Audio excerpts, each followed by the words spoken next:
Hai guys, welcome back to my channel. Kali ini aku mau sharing beberapa tips supaya kalian bisa lolos tes CPNS dalam satu kali percobaan. Oke, cerita dikit ya. Ini tipsnya menurut pengalamanku dan suamiku dalam mengikuti tes CPNS, karena kami berdua sama-sama dalam percobaan pertama langsung lolos. Dan ini yang kami berdua lakuin ya, hanya berdasarkan pengalaman kita berdua. Jadi boleh dicoba, boleh enggak. Oke, di sini aku cuma mau sharing aja. Tips yang pertama, niat. Terus tips yang nomor 2 itu minta izin. Minta izin ke siapa? Minta izin ke orang tua, minta izin ke pasangan, minta izin untuk bekerja untuk pemerintah ya, karena kita tahu kalau bekerja di pemerintah itu nggak bisa serta-merta bisa resign kan. Nah, makanya itu kita harus minta izin dan minta restu ya kan, minta izin dan minta restu kepada orang tua, kepada pasangan, atau pada siapapun yang kalian rasa kalian butuh izinnya. Tips nomor 3 itu menurut aku sama Rio, pilih yang sesuai dengan kriteria lulusan jurusan kalian ya kan, karena aku sama Rio sama-sama IT, jurusan IT, jadi kami berdua memilih yang instansi yang membutuhkan IT, entah itu posisinya jadi apapun, jadi arsiparis, jadi prakom, atau jadi pengelola BMN, atau jadi admin, atau apa. Yang terpenting sesuai dengan jurusan kalian, jurusan kuliahnya ya. Kayak dulu tuh aku pernah, waktu itu aku sempet naksir tuh, ada arsiparis, ada lowongan arsiparis yang dibutuhkan lulusan teknik.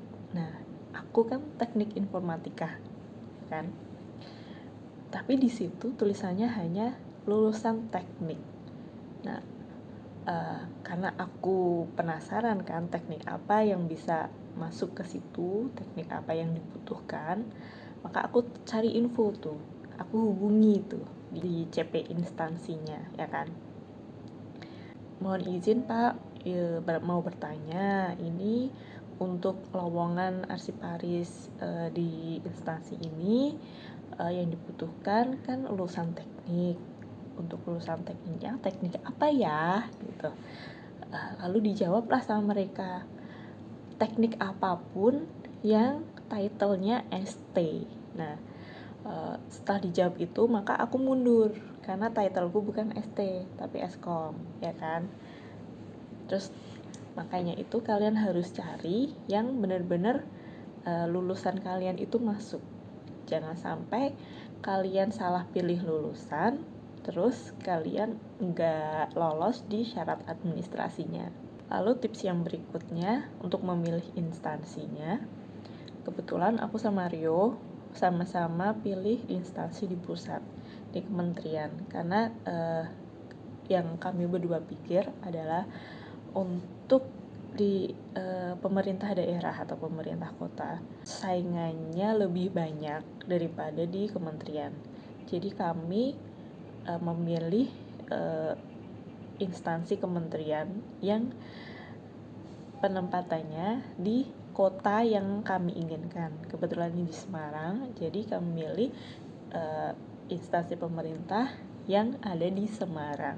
Ngerti kan maksudnya? Oke. Terus tips yang berikutnya, tips nomor 5 ya. Kayaknya tips nomor 5. Perhatikan di syarat administrasi.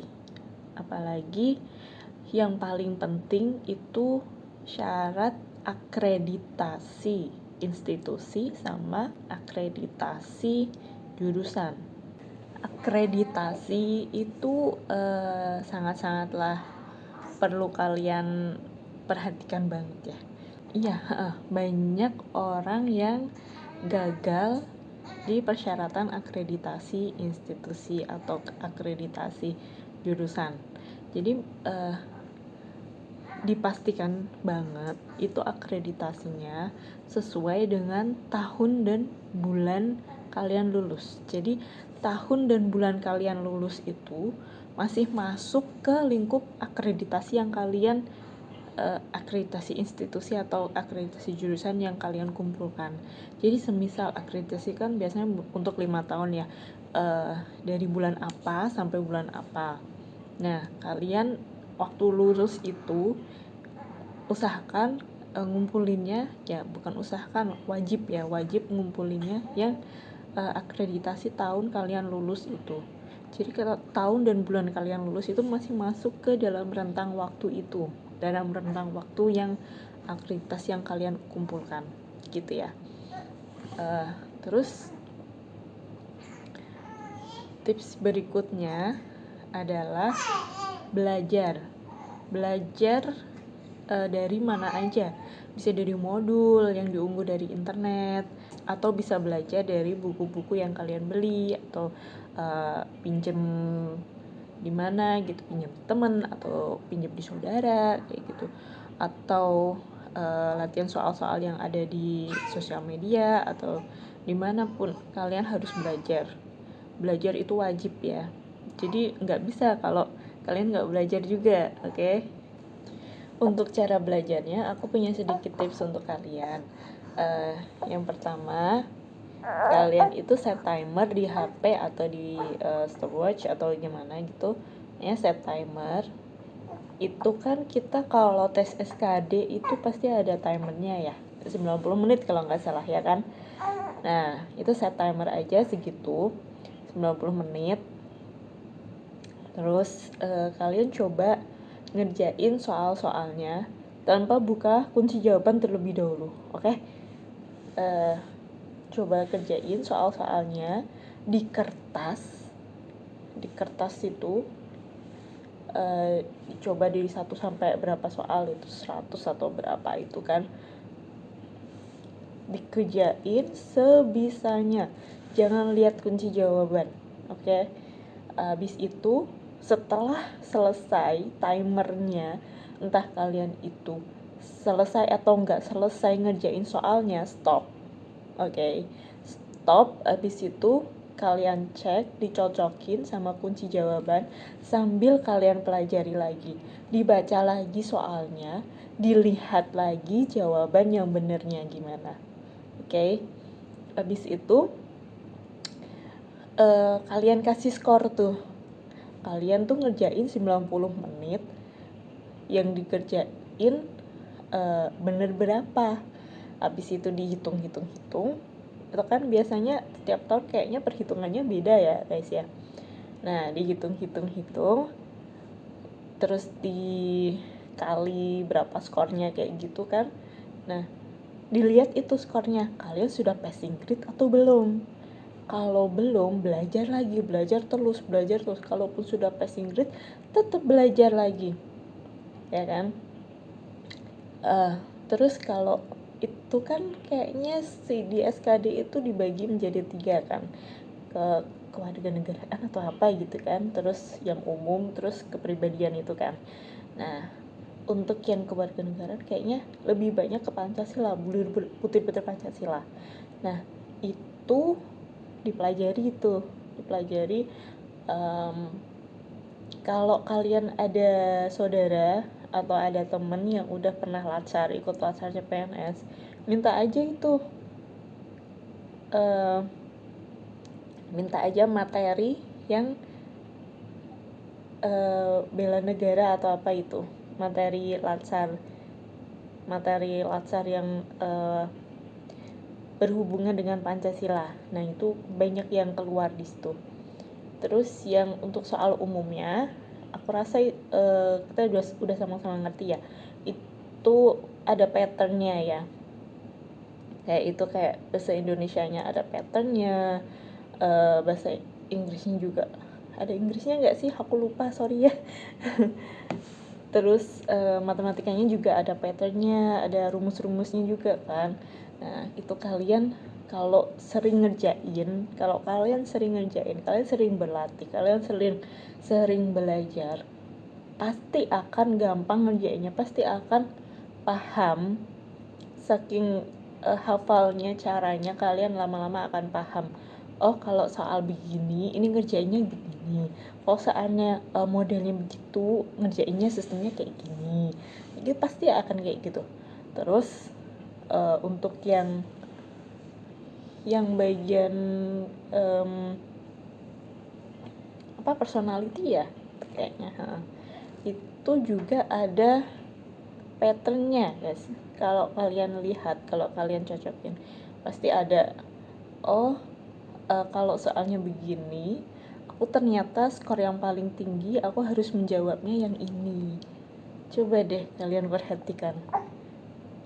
Jadi dicocokin itu jawaban kalian, dan dicocokin dengan jawaban yang benar sama soalnya. Ya kalau soalnya begini, jawaban kalian begini, sedangkan jawaban yang paling tinggi skornya begitu. Dilihat polanya.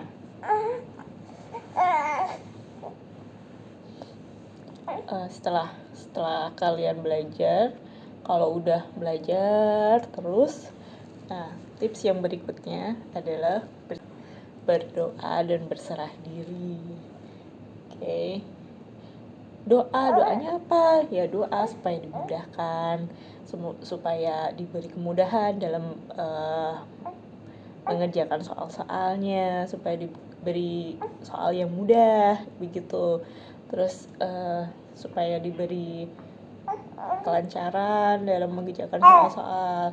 Habis itu berserah diri. Terserah tuh gimana usaha kalian nanti, pasti akan berbuah baik kalau kalian memang benar-benar berusaha. Dan jangan memaksakan diri gitu.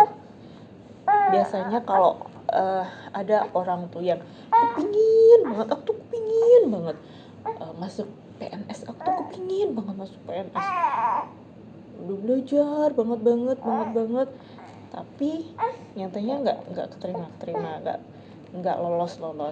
Itu belum rezekinya aja. Kalau belum rezekinya ya bisa dicoba lagi. Mungkin ada yang masih salah itunya, cara belajarnya, atau mungkin memang belum hokinya, memang belum rezekinya di situ. Kita kan nggak tahu ya rezeki kita di mana, ya kan? Aku rasa itu aja deh kayaknya, itu tips dari aku supaya kalian bisa lolos CPNS. Tahun ini kayaknya ada CPNS CASN ya, CPNS lagi ya, perekrutan CPNS lagi. Oke, semangat teman-teman, semangat guys. Semoga kalian bisa lolos sesuai dengan yang diharapkan. Oke? See you next time. Bye.